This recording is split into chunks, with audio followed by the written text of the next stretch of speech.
సందీప్ రంగారెడ్డి అనగానే వేరే లెవెల్లో ఉంటాయి. దట్టు మళ్ళీ ఇప్పుడు ప్రభాస్ కదా, వీళ్ళిద్దరు కాంబినేషన్ అంటే అసలు అంటే ప్రభాస్ గారు రాజసాబ్తో ఇంట్రోవర్ట్ కాదేమో అని అనిపించింది. ఆయన స్పీచ్ మనం చూసినప్పుడు కానీ, లేకపోతే ఆయన ట్రైలర్ చూసినప్పుడు కానీ, ఆయన చాలా ఉందండి విషయం, బయట తీయట్లేదు. సరైన డైరెక్టర్ దొరక్క ఇన్ని రోజులు కామ్గా ఉన్నారేమో అనిపించింది. సో రాజసాబ్తో కొంచెం తీశారు, ఇంకా నెక్స్ట్ స్పిరిట్తో ఇంకా ఎక్కువ తీయబోతున్నారండి.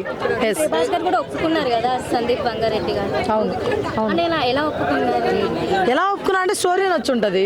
మనం కూడా కొత్తగా ఏంటంటే మెయిన్ థింగ్ ఏంటంటే కొత్తగా చూపించాలి అనుకున్నాడు ఫ్యాన్స్ కి.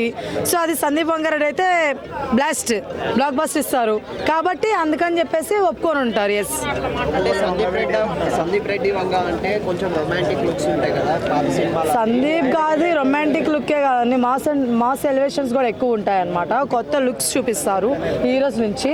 సో ఇలాంటి మన ప్రభాస్ గారు అంటే సాఫ్ట్ పక్క మాస్ అన్నీ ఉంటాయి కానీ ఇంత ఓవర్ మాస్ మనం ఎక్స్పెక్ట్ చేయలేదు.